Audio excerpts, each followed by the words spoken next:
विभूति जी से पूछते हैं कि सर ये क्या एंटरटेनमेंट है, क्या लोग थिएटर जाना बंद कर चुके हैं क्या, केवल यही देख रहे हैं अभी?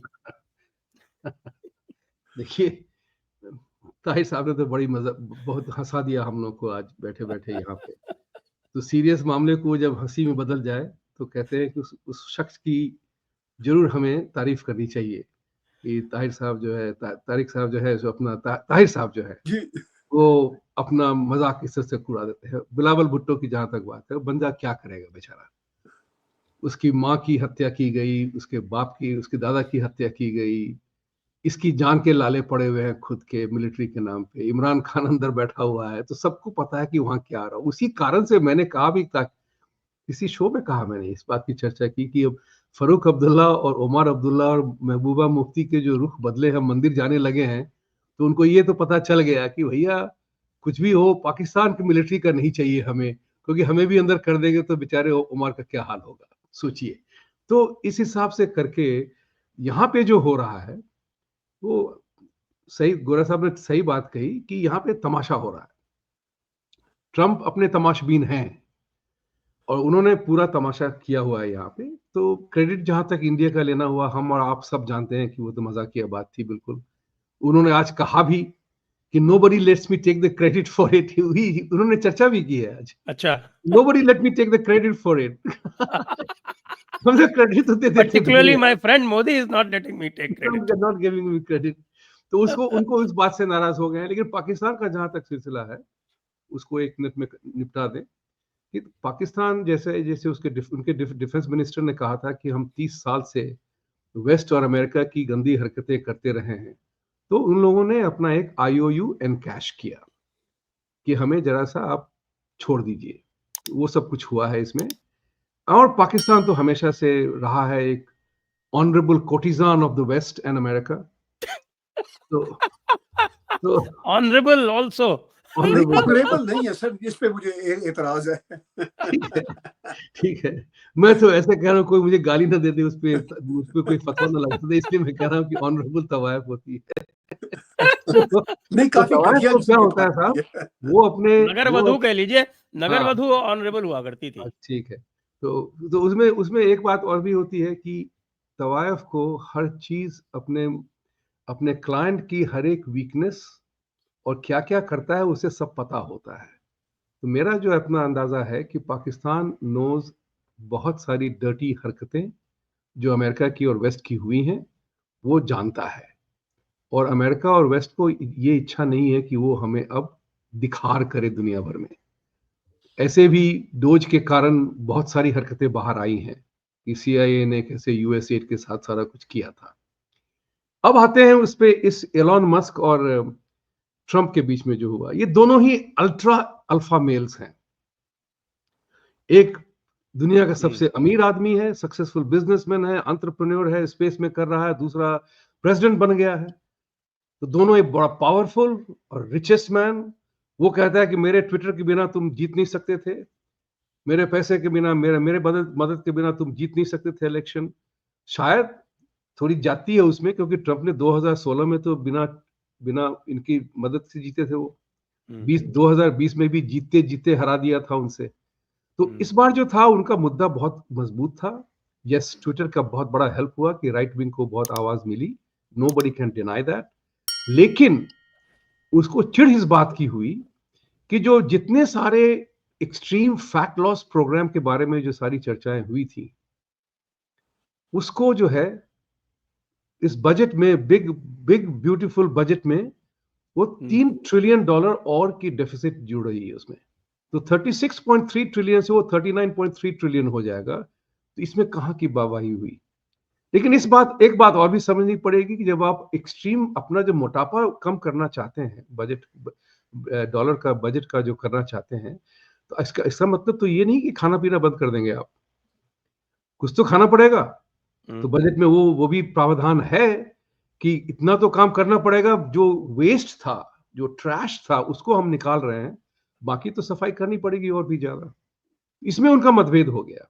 लेकिन बड़ा मतभेद जो था उसमें एक और भी बात थी कि ट्रंप हमेशा से फॉसिल फ्यूल का बंदा रहा है। ओपनली कहा कि he is not for clean car and EV vehicles, he was totally against that. वो मस्क के बिल्कुल खिलाफ हो गया, क्योंकि मस्क तो इलेक्ट्रिक कार के कारण ही फेमस हुआ। सारे पैसे की कमाई उसकी उसी वजह से हुई है। बजट में उसको इतनी कंसेशंस मिलती थी खरीदने वालों को, वो सब हटा दिया उसमें। तो इसके कारण से उसको बड़ी लात लगी, और जब उसने पैसे इतने डाले हैं कैंपेन में, तो वो चिढ़ गया उस बात से। And this is a two alpha male clash, total alpha male clash. लेकिन उसके तो वीडियो दिखा रहे हैं लोग, वो कह रहे हैं कि साहब कि आप ये पुराने वीडियोस जिसमें वो कह रहा है कि साहब कि ईवी की जो मैंडेट है वो खत्म कर देनी चाहिए। हाँ, वो भी बात है। किसी ने इस बात की भी चर्चा थी कि Elon Musk was not worried about it, लेकिन जब आप खुलेआम उसको हटा देंगे तो उनके स्टॉक वैल्यू पे तो प्राइस पड़ेगी ना, असर पड़ती है ना, कमाई पे असर पड़ती है।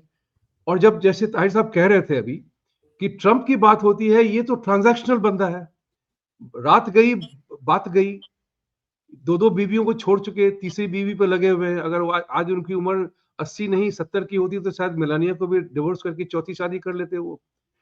लेकिन वो अपने बच्चों का ख्याल रखते हैं बड़ी तरह से, अच्छी तरह से। तो उनके साथ ये इंडिया के ताल्लुकात में ये हो गया है कि हमें सब जरूरत है, लेकिन I don't need India and Modi for my next election. मुझे इलेक्शन लड़ना ही नहीं है। Indian votes I need money, crypto money from Pakistan. I need crypto money from Pakistan. और इंडियन वोट्स अमेरिका में काउंट नहीं करते हैं उनके लिए, क्योंकि इस बार तो बहुत करके हम लोगों ने 50-50 वोट करवाया था, लेकिन अब उनको लगता है कि जेडी वैंस लड़ेगा, जो करेगा हमें क्या करना उसमें। सो ही कंप्लीटली चेंज हिज ट्रैक। कहां से मुझे तत्काल फायदा हो रहा है, वहां गए वो। और सही बात यह है कि कोई बात मानता नहीं है। उनको फेल कराने के लिए भी बहुत लोग लगे हुए हैं। जो वो डंके की चोट पे कहते थे कि अगर प्रेसिडेंट होता तो पुतिन लड़ाई नहीं कभी नहीं करता, मैं 24 घंटे में लड़ाई बंद करवा दूंगा। सबने कहा ठेंगा लगाओ, सबने कहा कि देखें कैसे करते हो तुम। तो उसकी भी अपनी मानहानि हो रही है अपनी बातों की वजह से। टैरिफ में जहां तक सवाल है साहब, जैसे इंडिया में जीएसटी कलेक्शन बढ़े जा रहा है, टैरिफ के नाम पे 80 बिलियन कलेक्शन हो चुका है यहाँ पे। तो लोग देख रहे हैं इस बात को। अनएम्प्लॉयमेंट फिगर बहुत अच्छी हो गई, अंडे के प्राइस, सबकी प्राइसेस नीचे गिर गई, एम्प्लॉयमेंट बढ़ गया, तो इकोनॉमी अच्छी कर रही है अभी। अब वो कह रहा है कि ये बजट पास हो गया तो हम सारा कुछ फिट कर देंगे मामला। तो लोगों को विश्वास नहीं है। अब एलोन मस्क ने क्या गुगली मारी है वो वही जानता है। उसने ये भी कह दिया, जैसे आपने कहा सही से, कि हम नई पार्टी फ्लोट कर देंगे। अब 80% लोग चाहते हैं कि नई पार्टी बने, क्योंकि ट्रेडिशनल रिपब्लिकन, ट्रेडिशनल डेमोक्रेट से सब थके हुए हैं साहब। अब वो जैसे डेमोक्रेटिक पार्टी के विप हैं, माइनॉरिटी लीडर हैं वहां पे, वो है, उनका नाम है क्या नाम है साहब उनका, मुस्लिम नाम है पहला, नाम उतर रहा है मेरे दिमाग से जी, मुझे भी मिस हो रहा है। जफरी नाम है उसका, जेफरी हकीम। हाँ, हकीम जफरी। वो कह रहा है कि हम आइस वालों को बिल्कुल उनके पीछे, हम ड्रग वालों को लगवा देंगे, आईसिस वालों को लगवा देंगे, सबको उनका परिचय देंगे, उनको सजा दिलवाने के लिए। लोगों को ये बात बिल्कुल पसंद नहीं आ रही है। तो डेमोक्रेटिक पार्टी ने, रिपब्लिकन पार्टी ने अपने आप को इतना बदनाम कर लिया है कि थर्ड पार्टी की गुंजाइश है। शायद 2028 में थर्ड पार्टी आए। और ट्रंप के साथ एक बात और भी है, 2026 में अगर कांग्रेस हार गए तो वो फिर लांगलाला बन जाएंगे प्रेसिडेंट बनके, कुछ नहीं होगा। वो तो लग रहा है जिस तरह से चल रहे हैं कि हारेंगे। और उसी तरह से डेमोक्रेटिक पार्टी चुपचाप बैठ के खेल रही है। विस्कॉन्सिन में हारी थी वो, सुप्रीम कोर्ट वाला इतना वो इन्होंने किया था, उसके बाद भी हार गए थे। और उसमें मस्क ने बहुत पैसे लगाए थे, उसने अपना पान का बीड़ा लेके उतरे थे, हार गए। तो लोग अभी बड़ा विचलित की स्थिति है यहाँ पे। इन दोनों के व्यक्ति विशेष की जो लड़ाई हुई है, इससे मानहानि अमेरिका की बहुत हुई है, ट्रंप की भी हुई है। लेकिन ट्रंप ने थोड़ा सा अपना एक रखा है, मर्यादा अपनी रखी है। उन्होंने कहा कि I wish him well, but वो कहां तक वो सच है वो भगवान ही जाने या ट्रंप ही जाने। तो ये बात बहुत ही इंपॉर्टेंट सी है। और एक बात और है साहब, मैं ये इस बात को इंट्रोड्यूस करना चाहूंगा, क्योंकि हम लोग सब डेमोक्रेसी लवर्स हैं। डेमोक्रेसी एज ए वेनरेबल, बहुत विद्वान अमेरिकन ने मुझे कहा था, उन दिनों मैं भारत का निवासी था, भारतीय था, यहाँ पे ग्रीन कार्ड था मेरा उसमें उन दिनों। उन्होंने कहा कि तुम्हारे देश का दुर्भाग्य है कि तुम्हारे यहाँ हजारों पॉलिटिकल पार्टीज होती है, हमारे देश का दुर्भाग्य है कि हमारे दो ही सिर्फ पार्टी है, सिर्फ दो पार्टी। दो ही पागल है, हमको उसी में हाँ, से चूज करना और उसने कहा भी था, he told me also कि one is stupid, the other is pure evil.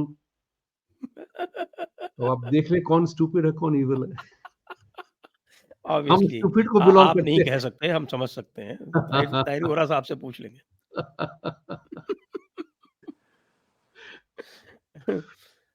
तो सर ये बताएं कि